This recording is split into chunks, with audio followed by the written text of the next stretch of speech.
우리 교재 좀 볼게요.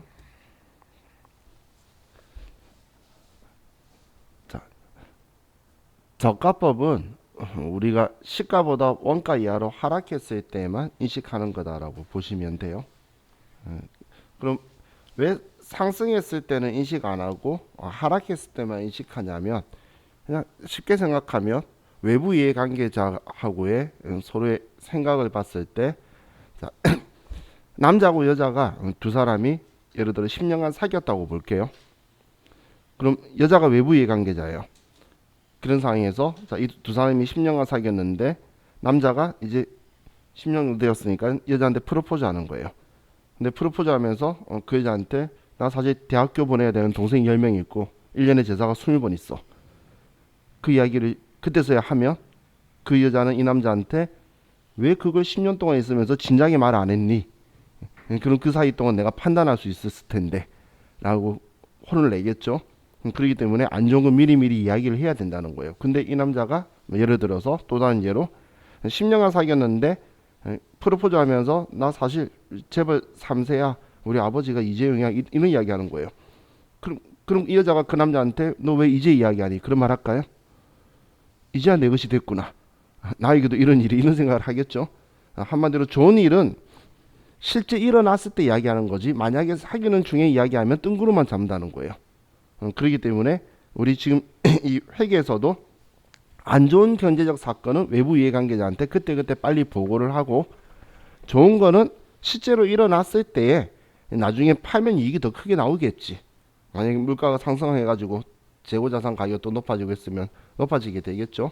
그러면 그때 인식해도 늦지 않으니까 오른 거에 대해서는 인식하지 말라는 거예요. 그래서 하락분만 가지고 취등원가보다 하락분만 가지고 하는 거지 상승분은 장부 기록으로 남기지 않는다라는 거예요. 그럼 우리 재고자산 평가할 때에 평가 손실이 나오게 되면 재고자산 평가 손실은 우리의 과실이 아니기 때문에 매출 원가에 더하게 될 거고, 그리고 우린 대변에 직접적으로 재고자산을 써서 상품이다 원재료다 뭐 제품이다를 써서 줄이는 게 아니라 재고자산의 차감 계정을 다는 회계 처리를 한다는 거예요.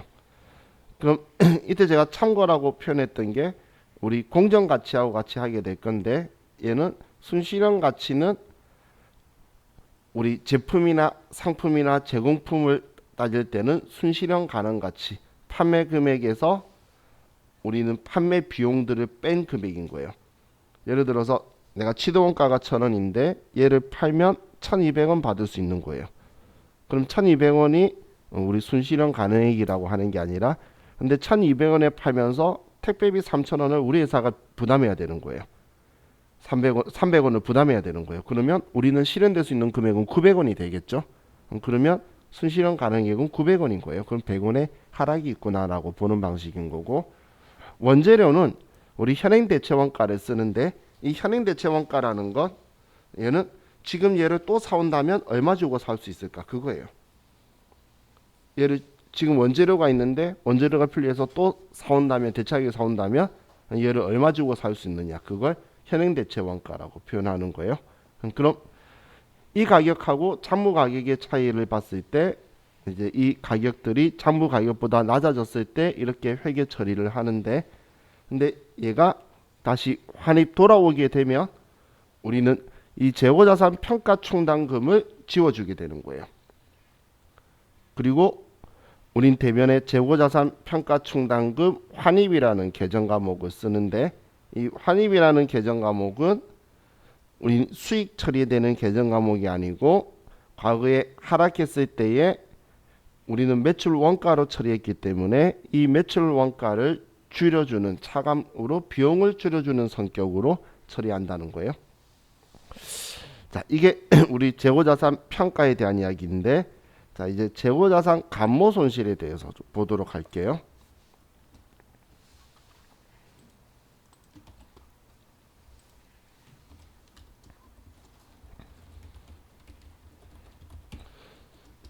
자, 재고자산 감모 손실은, 자, 우리 회사가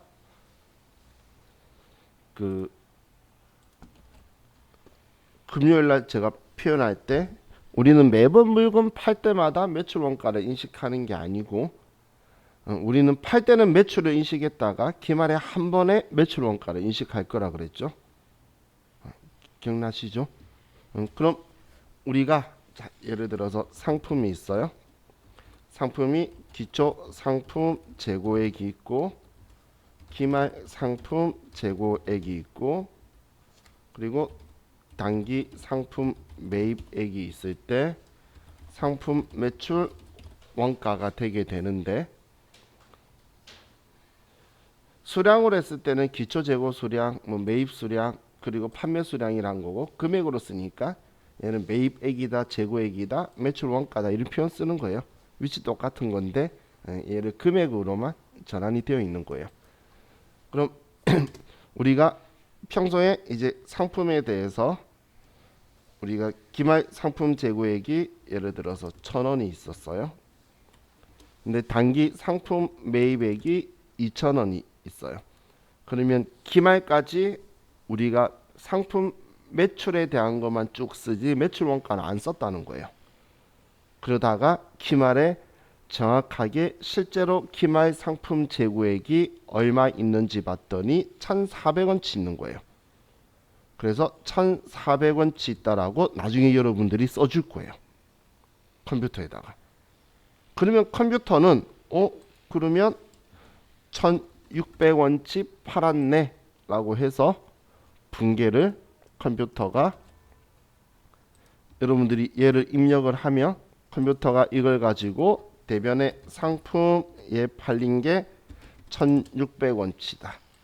차변의 상품 매출 원가가 1,600원치다라고 한 번에 처리를 해버릴 거예요. 컴퓨터가. 이 분계는 여러분이 안 하고 컴퓨터가 해줄 거예요. 상품 분계는 쉬운데 이제 물건 만드는 제조업은 분계가 여러 가지가 복잡하기 때문에 컴퓨터에 의존을 하시게 될 거예요. 왜냐면 물건 만드는 데는 원재료만 들어가는 게 아니라 인건비, 전기세, 공장 월세 전부 다 들어갈 거기 때문에 컴퓨터가 해주는 게 훨씬 더 편하겠죠. 근데 상품은 좀 쉽죠. 사온 걸 파는 거니까 상품은 쉽게 할 수 있는데 제품은 좀 쉽지가 않아요. 자, 이게 우리 컴퓨터에서 할 때 나중에 이걸 우리가 입력해주면 컴퓨터가 이걸로 나머지를 분개해주는 방식을 쓰는 거예요. 그래서 기말 재고자산 평가가 내가 이걸 1,000원이라고 해버리면 2,000원이 분개될 거고 1,500원이라고 하면 1,500원이 분개될 거라는 거예요. 그럼 기말 재고자산 평가에 따라서 매출 원가가 달라지니까 이익이 차이가 발생한다고 이야기한 거예요. 자, 이 원리 이해가시죠? 그럼 자, 우리가 아이고 어디 사라졌어. 자, 이번에 상품을 가지고 기초 상품 재고액, 단기 상품 매입액, 기말 상품 재고액이고 상품 매출 원가가 있는데 기초 상품이 1,000원, 단기 상품 매입액이 2,000원, 기말 상품이 1,400원인데 상품 매출 원가도 1,400원이라는 거예요. 자, 그럼 이때 차이가 나는 200원이 발생을 했죠. 이때 지금 얘 둘이가 200원의 차이가 발생했죠. 그걸 우리는 이제 감모 손실 200원이 발생했다라고 하는데 그럼 이 감모 손실을 가지고 없어졌다고 슬픔만 하는 게 아니고 우리는 파악을 하는 거예요. 이 감모 손실은 정상 감모 손실이 있고 비정상 감모 손실이 있어요. 정상 감모 손실과 비정상 감모 손실의 차이는 뭐냐면 정상 감모 손실은 누구나 봐도 인정할 수 있는 원가성을 인정할 수 있는 걸 정상 감모 손실이라고 하고 비정상 감모 손실은 우리의 과실로 인해서 없어진 거예요. 자, 예를 들면 여러분들이 뉴스를 보는데 만약에 홍수가 나거나 가물어서 배추 농사가 지금 다 망했다라고 뉴스에 나오고 있는 거예요. 그러면 그걸 보면 올해 김장 담글 때 배추값이 비싸겠구나라고 생각할 수 있겠죠. 그런 걸 정상감모 손실이라고 하는 거예요. 그럼 그분들도 당연히 그분들이 잘못한 게 아니고 어쩔 수 없이 한 거고, 그분들의 생활과 그 다음 연도에 농사 짓기 위해서는 당연히 그 가치가 높아질 수밖에 없겠죠. 그런데 뉴스를 봤는데 고속도로에서 교통사고가 났는데 배추 실은 트럭이 넘어져서 배추가 나뒹구는 게 있는 거예요. 그걸 보고 올해 김장 담글 때 배추값이 비싸겠구나 생각하나요? 아니죠. 그런 건 누군가의 과실로 인해 발생한 걸 비정상 감모 손실이라고 하는 거예요. 분실하거나 파손하거나 이런 것들인 거고, 얘는 우리 과일 장사 과일 장사의 최고봉이 뭐냐면 복숭아 장사예요. 복숭아는 쉽게 이게 물러져 가지고 농해지고 찍혀서 빨리 농해지는데, 진짜 잘하는 사람도 1, 20% 정도는 못 쓴대요. 그 트럭에서 파시는 분들 있죠. 그럼 그분들은 사올 때에 최소한 20%는 감모 손실이 발생할 거라고 생각하고 계산해 가지고 파는 거예요. 그래서 뭐 만 원에 몇 개 이렇게 자기들이 정하게 되겠죠. 그런 건 정상 감모 손실이라고 하는 거예요. 근데 저처럼 초보가 하면 절반 이상 나뉘어 먹겠죠.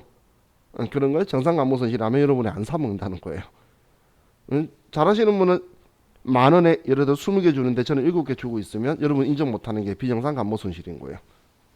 그럼 그러니까 얘네들은, 그럼 정상 감모 손실은 얘는 원가성을 인정하는 거고, 비정상 감모 손실은 원가성을 인정하지 않는 거라고 보시면 돼요. 원가성을 인정한다, 인정하지 않는다. 그럼 정상 감모 손실은 원가성을 인정하기 때문에 얘는 매출 원가에 포함할 거예요. 포함하게 될 거고, 죄송해요. 매출 원가에 포함한다기보다 먼저 일단 이렇게 생각을 할게요. 죄송해요. 자, 지금 자산이 없어진 건 똑같아요. 정상 감모 손실이든 비정상 감모 손실이든 없어진 건 똑같은 거야. 그럼 자산이 없어졌으면 당연히 우리는 들어오는 게 있어야 되는데 들어오는 게 없죠. 그걸 비용 처리할 건데, 정상 감모 손실은 영업 비용으로 처리하는 거고, 비정상 감모 손실은 영업 외 비용으로 처리할 거예요. 그럼 영업 비용으로 처리하는 계정 과목이 매출 원가로 처리하는 거고, 영업 외 비용으로 처리하는 건 재고자산 감모 손실이라는 영업 외 비용 계정 과목으로 처리하는 거예요.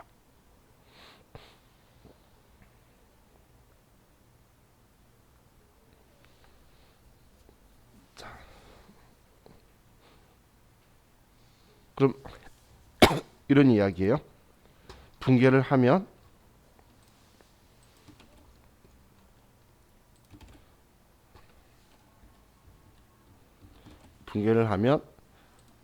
얘는 대변의 상품 뭐 200원 적어라면 200원, 차변의 매출 원가 200원 이렇게 분개돼 없어질 거라는 거고, 얘는 대변의 상품 200원, 얘는 재고자산 감모 손실 200원 이렇게 회계 처리가 될 거란 이야기예요.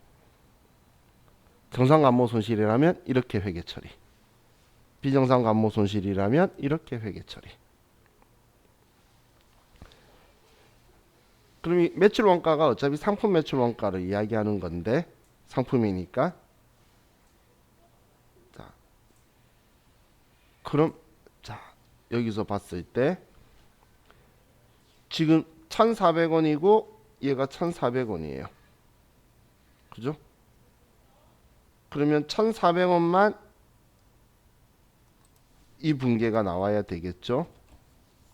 차변의 상품 매출 원가 1,400원, 대변의 상품 1,400원. 자, 이 분계 이해가시나요? 예. 지금 얘를 이렇게 할 거라는 거예요. 팔린 거니까. 진짜 팔린 거니까 당연히 이렇게 분계가 와야 되겠죠. 이 앞에 위에서는 1,600원치가 다 된다고 한 거고, 이번엔 감모 손실 인식에서 1,400원만 이렇게 분개한 거예요.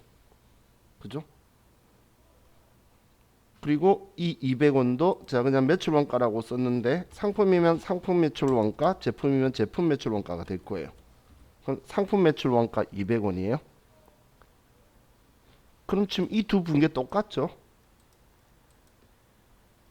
그럼 그냥 굳이 두 개 할 필요 없이 따로 할 필요 없이 한 번에 1600원이라고 분개하면 되겠네요. 맞잖아. 굳이 얘 둘이를 분리시킬 필요가 없죠. 그럼 1600원으로 하면 어차피 한 분개로 얘 둘이 합쳐지는 건데, 그럼 지금 얘를 아무 짓 안 하고 실제 1400원 있는데 1400원 있다 그러면 1600원으로 분개해 주잖아. 지금 우리 제일 처음 했던 게 이거였죠. 1400원이라고 하면 컴퓨터가 알아서 1600원으로 분개해 줄 거라 그랬잖아요. 그럼 지금 정상감모 손실은 우리가 지금 하고 있는 게 전산 세무회계죠. 전산을 사용하는 경우에는 얘는 회계 처리를 할 필요가 없다는 이야기예요.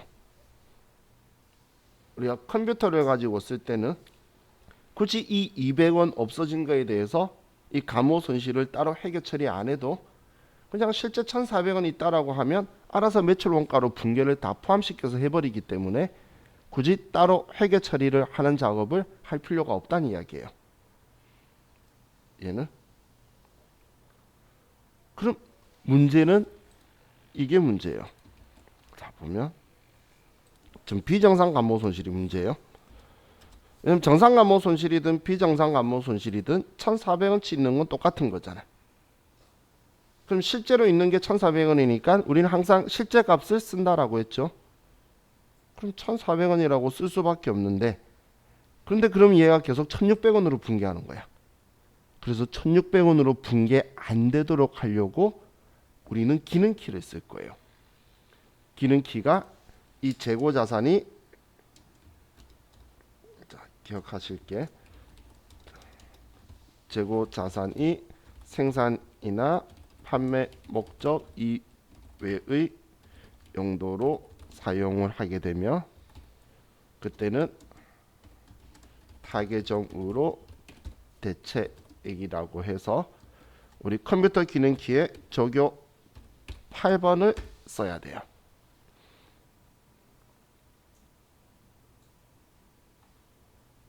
생산이나 판매 목적으로 가지고 있는 건데 딴 용도로 사용했다.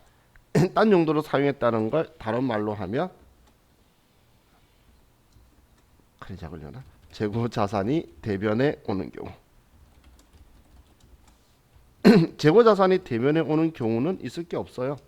그죠?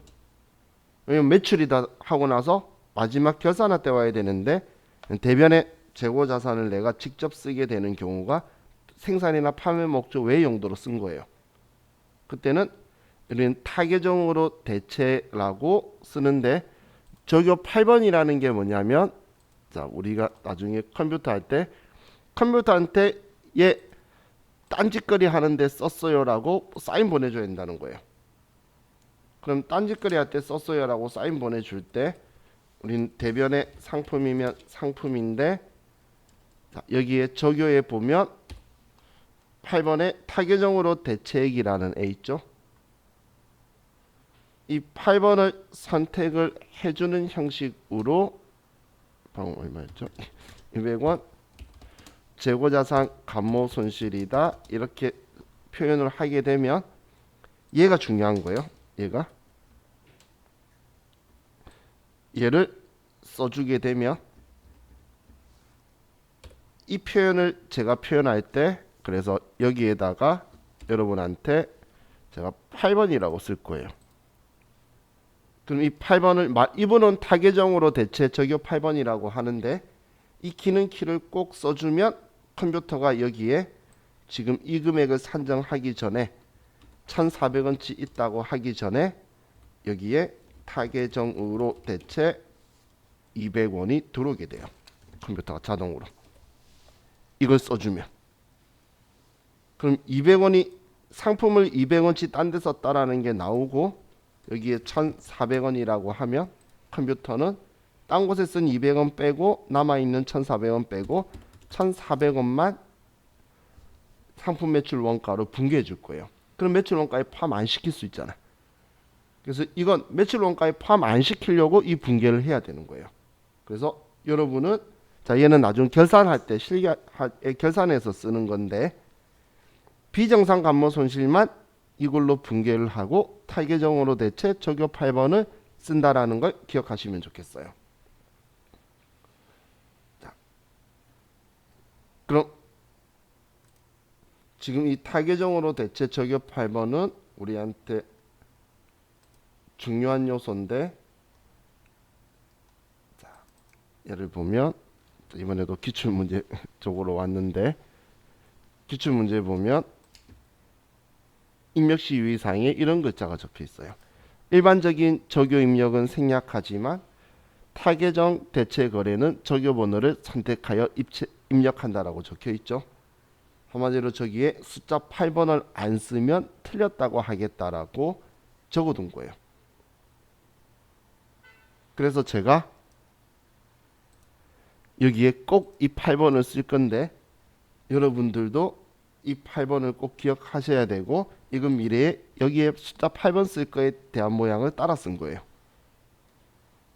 여기 숫자 8번을 써서 상품이 나오든 대변에 원재료가 나가든 아니면 대변에 제품이 나오든 어떤 계정 과목이든 간에 대변에 쓰게 되면은 전부 다 적요 8번을 걸어줘야 돼요. 어느 걸 쓰든 간에. 이 외에 여러분이 대변에 재고 자산을 이거 안 쓰고 쓰는 일은 없어요. 그 외 이걸 사용 안 하고 원가에 포함되도록 분개하는 건 컴퓨터가 다 해줄 거라는 거예요.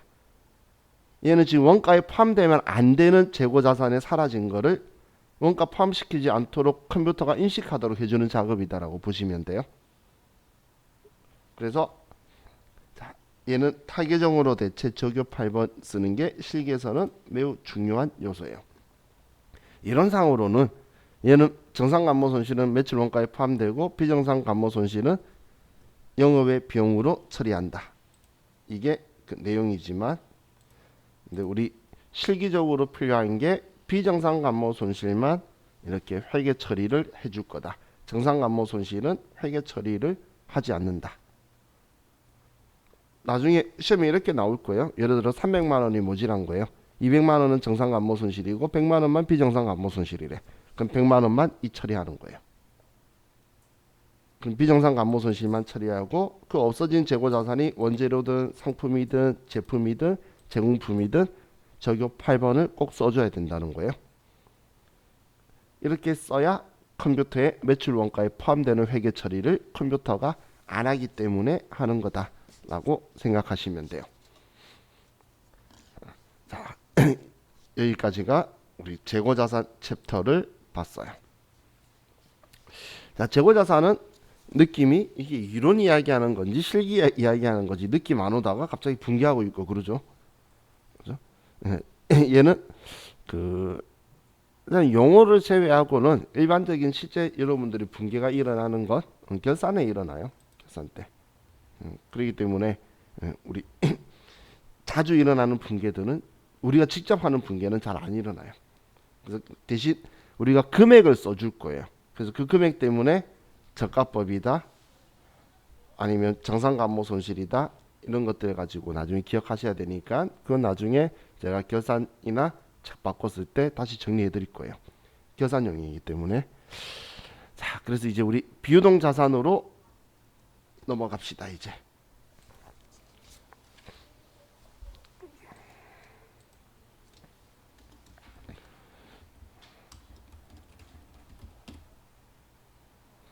자, 비유동 자산 중에 비유동 자산 중에 가장 유동성이 빠른 애가 투자 자산이죠. 투자 자산은 우리 영업 활동에 사용할 목적 외로 쓰는 거예요. 그걸 우리는 투자 자산이다라고 하는데, 자, 우리 먼저 교재에 보시면 장기성 예금과 장기 금융 상품 적혀 있는데, 우리 정기 예금, 정기 적금이라고 본 적 있었죠? 단기 매매 증권 하기 전에 단기 금융 상품에서 봤는데, 걔네들이 보공기한 종료로부터 1년 이내 만기면 단기 금융 상품인 거고 1년이 넘어가면 여기 투자 자산으로 오는 거예요. 그렇게 생각하면 뭐 그렇게 특이한 애는 아니죠. 자, 그럼 특정 현금과 예금 이 계정 과목 본 적이 있는데 어디서 봤을까요?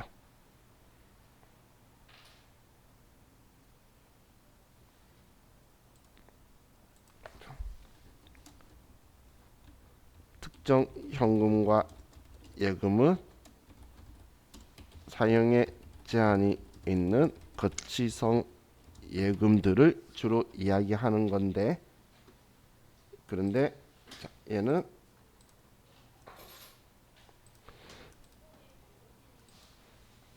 우리 전에 제가 이야기했던 게 당좌거래 개설 보증금 이야기할 때 했었어요. 당좌거래 개설 보증금 할 때, 그럼 이 특정 현금과 예금에 이제 여러분들이 꼭 기억해야 될 게 얘는 보증금이에요. 보증금은 내 돈을 다른 사람한테 주는 거죠. 내 돈을 다른 사람이 가지고 있으면 누가 가지고 있다? 거래처를 꼭 써야 되는 계정 과목이에요. 얘는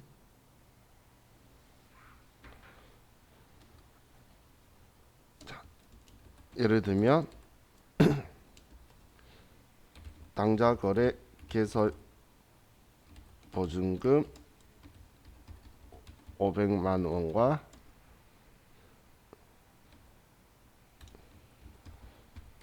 100만 원을 당좌 예입하다. 보통 예금에서 당좌 예입하다. 그럼 600만 원을 보통 예금에서 보낸 거예요. 자, 그럼 보통 예금에서 600만 원이 나가고 차변에는 당좌 거래 개설 보증금 500만 원 하고 당좌 예금에 100만 원 들어온 거예요. 그러면 특정 현금과 예금 어디 은행이다 500만 원, 100만 원은 당좌 예금에 돈 들어왔다. 이렇게 써줄 거라는 거예요.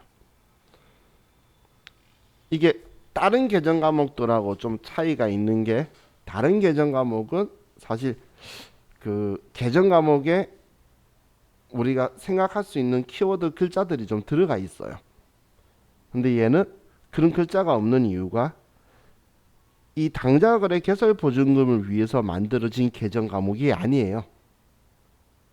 얘만을 위해서 만들어진 거면 얘 성격이 보이도록 나오는데, 얘는 그냥 여러분들이 어딘가 보증금 거는 것들 모두 다 특정 현금과 예금이에요. 그러다 보니까 얘가 느낌을 알 수가 없죠. 그래서 생각이 잘 안 나요. 갑자기 기출 문제 풀다가도 잘 안 나오다가 한 번씩 툭툭 튀어나와요. 그럼 생각 안 나다가 생각이 나서 기분 좋게 쓰는데 거래처 안 써서 틀리는 그런 계정 과목이 얘예요.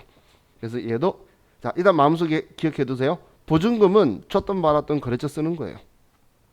보증금은 내가 딴 사람한테 보증금 받아도 내 돈 아니니까 쓰는 거고, 내가 보증금 걸어도 내 돈 딴 사람 가지고 있으니까 거래처 쓰는 거예요. 보증금에는 다 거래처 쓰게 돼 있어요.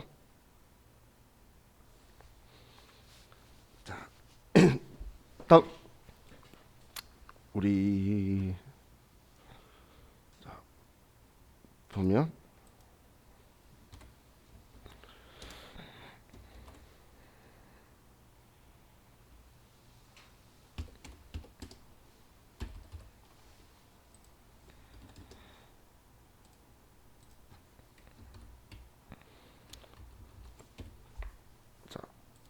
우리가 유형 자산이 있고 투자 자산이 있는데, 유형 자산이라는 건 우리 영업 활동에 쓰는 거예요.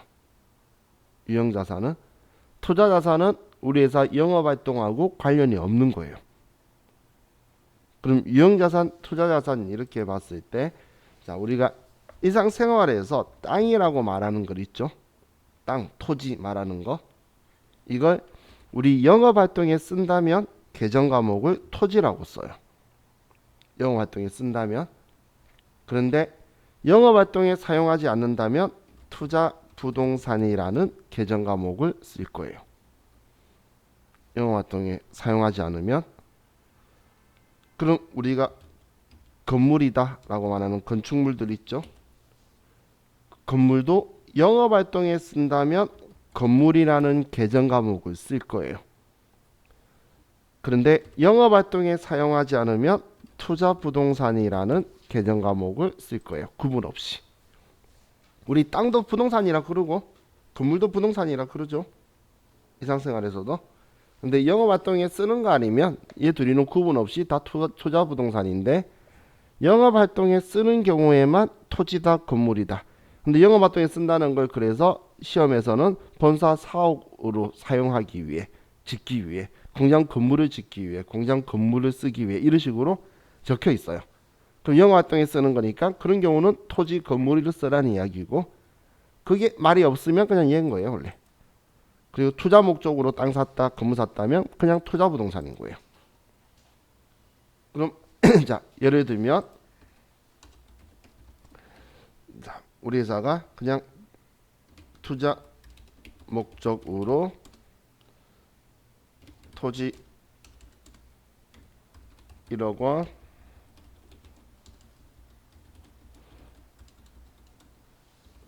건물 5천만 원 취득세 600만 원 보통 예금에서 지급하다라고 했어요. 자, 그럼 대변에 돈이 나가겠죠? 죄송해요.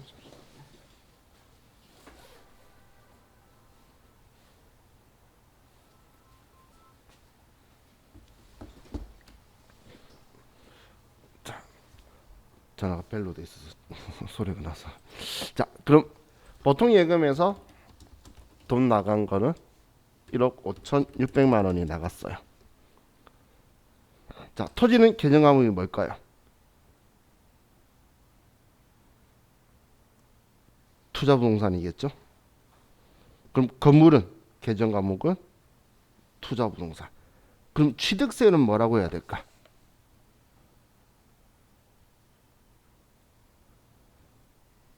자, 지금 이 상황에서 이 땅을 1억 5천에 팔았어. 이 건물하고. 이익이에요, 손해예요? 1억 5천에 팔면 600만 원 손해잖아. 취득세 600만 원 날린 거죠. 한마디로 얘도 얼마짜리인지 같이 구성해 줘야지. 제가 말했죠. 자산은 취득 시 부대 비용을 모두 다 원가에 포함시킨다. 한마디로 이 취득세도 취득세가 뭐지가 아니고 뭐 샀지? 투자부동산. 그럼 얘도 투자부동산으로 처리하는 거예요. 그럼 얘는 투자부동산이 1억 5,600만 원이 되는 거예요. 얘도 자산이기 때문에 취득 시 부대 비용은 모두 다 원가에 포함시키는 거예요.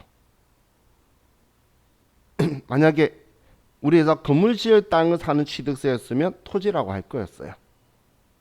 그죠? 근데 우리 영업활동에 쓰는 게 아니니까 투자 부동산이 된 거죠. 그렇게 생각하시면 돼요. 자, 그럼 이제 투자 부동산 계정 과목 받고, 자, 우리 이제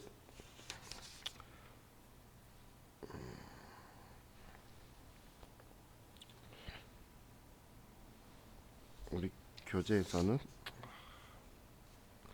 매도 가능 증권을 이야기 안 하니까 일단 계정 과목들만 적어 놓고, 자, 그 매도 가능 증권은 다음번에 설명을 드릴게요. 우리 투자자산 중에 유가 증권들이 있는데 여기엔 우리 과거에 봤던 만기 보유 증권과 매도 가능 증권과 지분법 적용 투자 주식이 있겠죠. 여기엔 단기 매매 증권은 빠지는 거예요. 단기 매매 증권은 당좌 자산으로만 분류할 수 있는 유가 증권이고, 근데 얘네들은 만기 보유 증권, 매도 가능 증권은 계정 과목이 두 개인 거예요. 당좌 자산도 있고 투자 자산도 있고. 얘들이는 두 개인 거고, 얘는 투자 자산만 분류되는 애고. 그래서 얘네들도 우리 회사가 제조업을 하는 회사를 전제로 하는데, 그런데 우리 유가증권을 취득한다는 건 영업활동하고 관련이 있을 이유가 없다라고 했죠. 그렇기 때문에 자, 얘는 우리 투자자산으로 분류된다라고 보시면 돼요.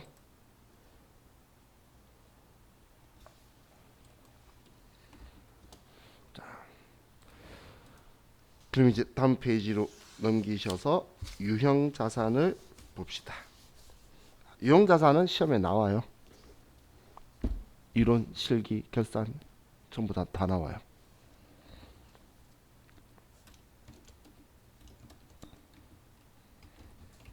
자, 유형자산은 영업활동에 사용할 목적으로 보유하는 내구성 있는 유형의 자산을 이야기하는 거예요. 유형자산이라는 건 영업활동에 사용할 목적으로 부여하는 내구성 있는 유형의 자산, 이걸 유형자산이라고 하는 거예요. 내구성 있는 이라는 표현을 쓴 거는 1년 이상 거쳐 쓰는 그런 뜻이고, 뭐 유형, 무형 자산을 구분하기 위해서 유형이라고 한 거고, 제일 중요한 건 영업활동에 쓰기 위해서. 책상을 샀어요. 팔려고 샀으면 상품, 우리 회사에 쓰려고 샀으면 비품, 이렇게 되는 것들이에요. 자, 그럼 이 유형자산 일단 개정 과목들을 구경을 좀 해보면, 자, 첫 번째 토지라고 적혀 있죠. 자, 토지는 우리 회사 영업활동에 쓰기 위해 공장 건물 짓기 위해서 샀거나, 아니면 본사 건물 짓기 위해 샀거나, 뭐 창고를 짓기 위해 샀거나, 그런 경우에 토지라는 거 쓸 거고, 건물도 우리가 그 용도들로 쓰기 위해서 하는 걸 건물이라고 할 거예요. 그럼 토지와 건물을 왜 구분을 하냐면, 땅은 닳아서 안 없어져요. 건물은 쓰면 쓸수록, 기간이 지날수록 노화되고 낡아서 없어지게 되겠죠. 그래서 얘 둘이를 구분하는 거예요. 얘는 닳아서 없어지는 걸 인식해야 되고, 얘는 닳아서 안 없어지기 때문에. 다음 구축물이라는 건 그 우리 교량이나 굴뚝, 구름다리 이런 것들 있죠. 그런 것들을 구축물이라고 하는데, 여러분이 구축물이라고 쓸 경우가 있는 거는, 자, 예를 들면 자, 주차장. 주차장은 토지일까요, 건물일까요? 토지? 건물? 애매하죠. 그런 애가 구축물인 거예요. 그래서 주차장을 여러분이 구축물이라는 개정 과목을 쓸 일이 생긴다면, 그 외에는 없어요. 구축물을 개정 과목 쓸 일은. 다음 기계장치는 우리 제조업에서는 생산 목적으로 보유하고 있는 내구성 있는 기계를 기계장치라고 할 거예요. 또 차량 운반구라는 개정 과목은 우리 오토바이든 버스든 트럭이든 승용차든 뭐 전부 다 우리는 차량 운반구라고 할 거예요. 그냥 동력의 힘으로 굴러다니는 건 다 차량 운반구죠. 그죠? 자, 그리고 우리 비품이라는 건 우리 일상생활에서도 좀 많이 쓰는데, 소모품하고 구분해서 생각하실 게 1년 이상 거쳐서 쓰면 비품, 1년 이내로 쓰면 소모품, 이렇게 생각하시면 돼요. 그래서 우리 뭐 에어컨 샀다, 아니면 뭐 빔 프로젝터를 샀다, 영업부에서 쓸 컴퓨터 샀다, 뭐 이렇게 말하면서 자산 처리하라고 하면 비품이라고 쓸 거예요. 그럼 그 아래 건설 중인 자산이라고 적혀 있죠. 이 건설 중인 자산은 우리 자산 취득하기 전까지 쓰는 임시 계정이에요. 이따가 저와 같이 계정 한번 쓰는 거 한번 볼 거예요. 얘는 임시 계정이에요. 다 만들거나 짓기 전까지 임시적으로 쓰는 유형자산 계정 과목이에요. 자, 그럼 이제 유형자산의 취득원가라고 적혀 있는데, 자, 항상 취득원가를 이야기하려면 취득 시점을 이야기해야 되는데, 유형자산의 취득 시점은 영업활동에 사용 가능한 장소나 상태에 도달하는 시점, 이걸 취득 시점이라고 해요.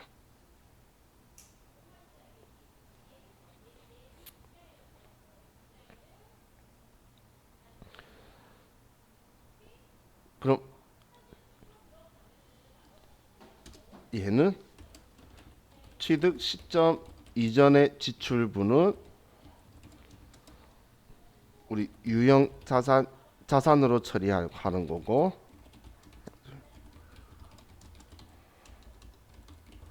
항목으로 처리할 거고, 취득 시점 이후 지출분에 대해서는 이때는 자산으로 처리하는 게 있고 비용 처리하는 경우가 있다는 거예요.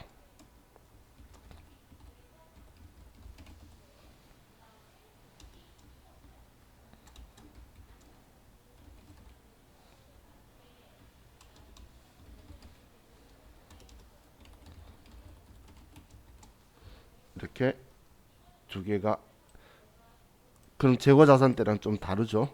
비용 처리하는 경우도 있고 자산 처리하는 경우도 있고 취득시점 이후에. 그럼 취득시점 이전 지출은 자산 처리하는데 우리가 생산이나 판매 가능한 시점하고 영업활동에 사용 가능한 장소나 상태하고는 서로 조금 차이가 있어요. 그래서 우리 유형자산 취득 시점을 구성하는 요소들을 보면, 자, 첫 번째 대표적인 건 당연히 취득세 같은 거 있죠. 우리 토지나 건물의 취득세는 토지면 토지, 건물이면 건물, 자동차면 차량 운반구, 선박이면 선박 이렇게 쓸 거예요. 취득세는. 자, 그리고 우리 기계 장치나 뭐 이런 걸 구입할 때 되면 그러면 운송 보험이라든지 하역비라든지 아니면 시운전비 같은 게 들 거예요. 이 시운전비가, 자, 전에 그 기계 장치를 우리가 샀죠. 샀으면 기계 장치 산 가격만 가지고 하는 게 아니라 이 기계 장치를 우리 회사로 가지고 오는 운반 비용하고, 그리고 그걸 우리 회사에 설치하는 설치비하고, 그럼 설치했다고 끝이 아니, 취득 시점 끝난 게 아니에요. 설치해서 우리가 원하는 물건이 나오는지 시운전하는 비용까지 전부 다 취득원가에 포함하는 거예요. 그래서 얘가 땡 하고 내가 원하는 물건이 나오는, 쓸 수 있는 그 상태가 되기 전까지 들어간 모든 부대 비용이 원가에 포함하는 거예요. 그럼 과거에 시험에서 휘발유 상에 나왔어요. 휘발유를 이제 우리 기계장치 시운전비로 쓴 거예요. 그게 시험에 나왔는데 시험부터 저희 학원에서 보면 제가 빈둥거리고 있어요. 그래서 저한테 수업 들으신 분이 아주 해맑게, 선생님 휘발유는 계정 과목이 뭐예요? 시험 끝나고 나와서 저한테 뛰어오면서 물어보는 거예요. 그래서 제가 큰 소리로 집에 가라 그랬어요. 휘발유가 차에 기름 넣었으면 차 유지하는 데 쓴 거고, 그때 그 문제가 기계장치 시운전비였어요. 그러면 기계장치라고 처리해야 되는 취득시 부대비용인데 휘발유 계정 과목 물어보는 순간 일단 걔는 큰일 난 거죠. 그죠? 그렇기 때문에 제가 항상 이야기하는 게 문제 사항을 봐야 되지 얘가 뭔지 보면 안 된다라고 했죠. 그죠? 자, 그럼 이런 지금 뭐 방금 기계장치 같은 경우는 이런 것들이 취득원가를 구성할 건데, 자, 이런 거 말고도 또 우리가 그 땅을 취득을 해요. 그러면 우리 건물을 지려고 땅을 샀는데 그 건물에 허름한 옛날 오래된 그냥 폐허 같은 건물이 있는 거예요. 그러면 기존 건물 철거해 땅을 쓸 수 있겠죠. 그럼 그 땅을 쓰려고 샀으니까 쓸 수 있는 상태 만들기 위해 철거하는 기존 건물 철거비라든지 우리 취득할 때 들어가는 부대 비용으로 다 보는 거예요. 또 우리가 땅 그 철거했으면 집안 평탄화 작업하겠죠. 집안 평탄화 작업이라든지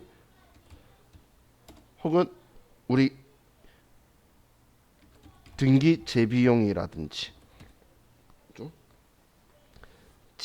집안 평탄화 작업 이런 거 하는 걸 토지 정지비라고 해요.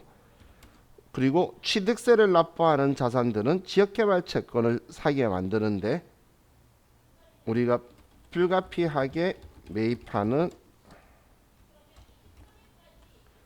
유가증권의 손실액. 어쩔 수 없이 사는 유가증권이 있는데 걔 바로 되팔면 손해보는 돈. 아마 여러분들 중고자동차든 새 차든 사면서 취득세 옆에 지역개발 채권을 직접 납부해 보신 분은 알 거예요. 얼마 60만 원짜리 예를 들면 영수증이 있는데, 그런데 예를 들어 100만 원짜리 영수증인데 그 사람이 40만 원 달라고 그럴 거예요. 왜냐하면 100만 원 주고 사서 팔면 60만 원 받거든. 그러니까 대놓고 걔네들이 40만 원 달라고 오는 거예요. 좀 나쁜 놈들이죠. 지방자치단체가 그런 행동을 하는데, 그 손실액도 차 안 샀으면, 건물 안 샀으면 그 안 샀다는 거예요. 그렇기 때문에 손해본 돈만큼은 취득 원가를 포함할 거예요.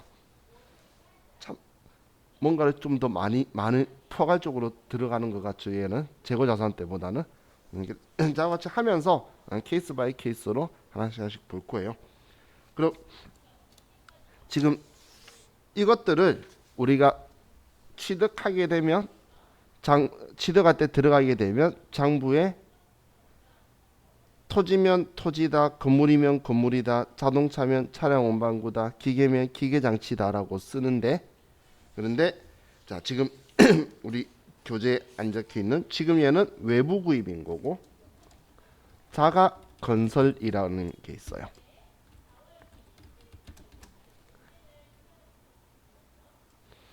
자, 회계에서 건설이라는 표현은 제작이라는 뜻이에요.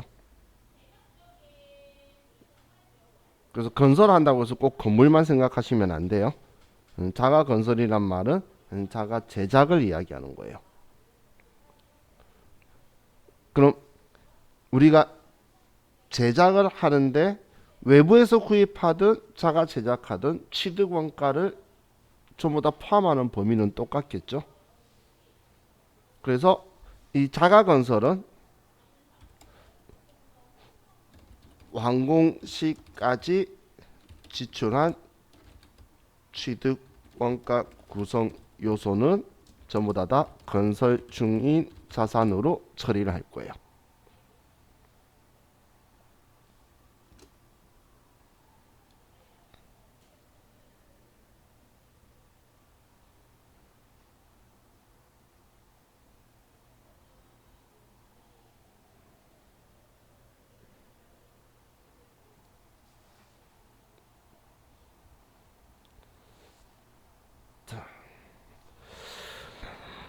그럼 이 건설 중인 자산으로 분개할 건데, 자, 이 분개는 우리 쉬었다가 같이 분개를 합시다. 자, 쉬었다 할게요.